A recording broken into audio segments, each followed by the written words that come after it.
जिंदा है भुट्टो, जिंदा है, आज भी भुट्टो जिंदा है, कल भी भुट्टो जिंदा था, आज भी भुट्टो जिंदा है, कल भी भुट्टो जिंदा था, आज भी भुट्टो जिंदा है, कल भी भुट्टो जिंदा था, आज भी भुट्टो जिंदा है, कल भी भुट्टो जिंदा था, आज भी भुट्टो जिंदा है, कल भी भुट्टो जिंदा था, आज भी भुट्टो जिंदा है।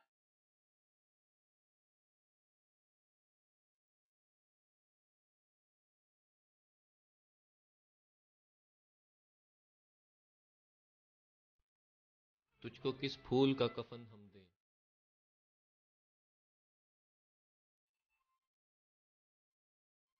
तू जुदा ऐसे मौसमों में हुआ,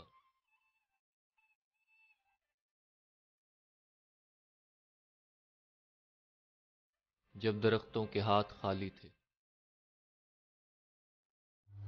इस हद तक अयूब खान ने कहा कि इस कौम से आइन नहीं बन सकेगा, इसलिए मैं अपना आइन देता हूं। और याह्या खान ने भी कहा कि मैंने बड़ी कोशिश की कि असेंबली यानी अवाम आइन बनाए, आइन अवाम नहीं बना सकते, मैं अपना आइन दूंगा। मैंने कब आपको कहा कि मैं अपना आइन दूंगा? मैंने कहा कि दस्तूर बनाएंगे, और दस्तूर 2 साल के अंदर, जहां एक दस्तूर 25 बरस में नहीं बन सका, जहां 2 साल के अंदर 2 दस्तूर, एक अबूरी दस्तूर, वो भी मेरा बना हुआ अबूरी दस्तूर नहीं था, वो भी असेंबली में, कौमी असेंबली का बना हुआ अबूरी दस्तूर था। अबूरी दस्तूर, उसके बाद मुकम्मल दस्तूर, वो भी कौमी असेंबली का बना हुआ। और कौन सा दस्तूर? वो दस्तूर जो इस्लामी, वो दस्तूर जो वफाकी, वो दस्तूर जिसमें जमहूरियत की हिफाजत, जमहूरियत की सलामत, जनाब, और मैं क्या कहूं जमहूरियत के लिए।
बहादुर लीडर है जिन्होंने इस कौम को 1973 का आइन दिया, और कायदे-ए-आवाम जुल्फिकार अली भुट्टो के कारकुन, वो बहादुर कारकुन है इस रावलपिंडी शहर से, जो यहाँ लियाकत बाग के सामने बाहर निकलते थे और कहते थे 1973 के आईन को बहाल करो।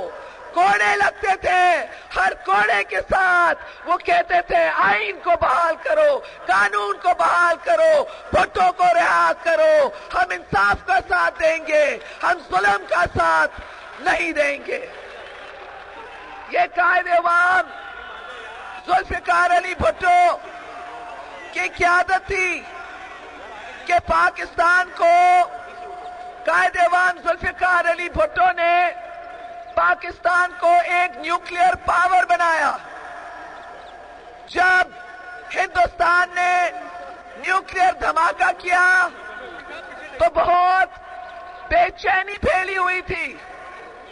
हिंदुस्तान ने पहले जनरल याह्या खान के दौर में पाकिस्तान को तोड़ा और उसके बाद जब उन्होंने न्यूक्लियर धमाका किए तो बहुत खौफ था कि क्या मालूम बाकी पाकिस्तान बच सकेगा कि नहीं।